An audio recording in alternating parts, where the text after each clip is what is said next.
अनोखी कहानियां। बादशाह अकबर कहानियां सुनने के बहुत शौकीन थे। उनकी हमेशा से आदत थी कि वो सोने से पहले एक कहानी जरूर सुनते थे और ये कहानी सुनाने की जिम्मेदारी उन्होंने अपने दरबारियों में बराबर बांट रखी थी। हर दरबारी महीने में एक रात आकर बादशाह अकबर को कहानी सुनाता था। पर उस पर बादशाह अकबर की एक और खराब आदत थी कि जब कहानी चल रही होती थी तो वह बीच में ही और कह कहकर कहानी को लंबा खिंचवा देते थे। दरबारियों के लिए यह एक बड़ी मुसीबत थी, क्योंकि बादशाह तो केवल और बोलकर चुप हो जाते थे, पर कहानी सुनाने वाले की मुसीबत बढ़ जाती थी। एक तो रोज नई कहानी सुनाना और ऊपर से कहानी का खत्म होना भी दरबारी के हाथ में नहीं होता था। एक दिन एक दरबारी कहानी खत्म करके जल्दी घर निकलने की सोच रहा था, लेकिन आदत से मजबूर बादशाह अकबर ने कहानी के बीच में और बोलकर कहानी घंटों तक खिंचवा दी। दरबारी बेचारा बहुत दुखी हुआ।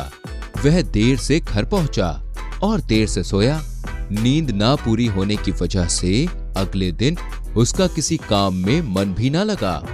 सब दरबारी परेशान होकर अपनी समस्या लेकर बीरबल के पास पहुंचे।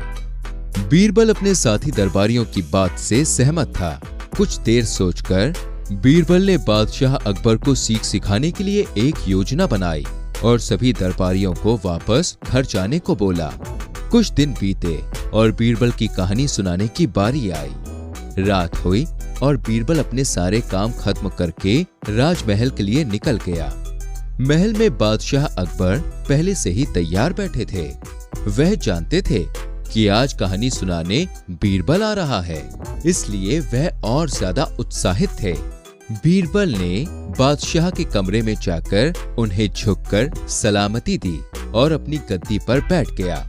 बादशाह बीरबल को देखकर ऐसे मुस्कुरा रहे थे जैसे मन ही मन कह रहे हो कि आज हाथ आए हो तो इतनी आसानी से वह बीरबल को जाने नहीं देंगे।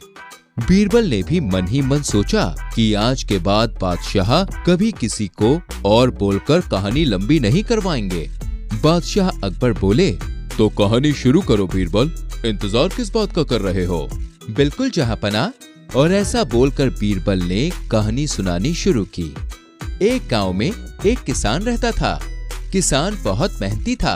हर बार की तरह इस बार भी जब फसल के लिए बीज बोने का मौसम आया तो किसान ने खूब मेहनत से पहले अपने खेत जोते और फिर उनमें बीज बोए। किसान बीज बोने के अगले दिन खेत में पानी देने गया और बहुत खुश हुआ। बादशाह अकबर बीच में ही बोल पड़े और बीरबल तो पहले से ही तैयार था। वह बोला, और अगले दिन भी किसान अपने खेत में पानी देने गया।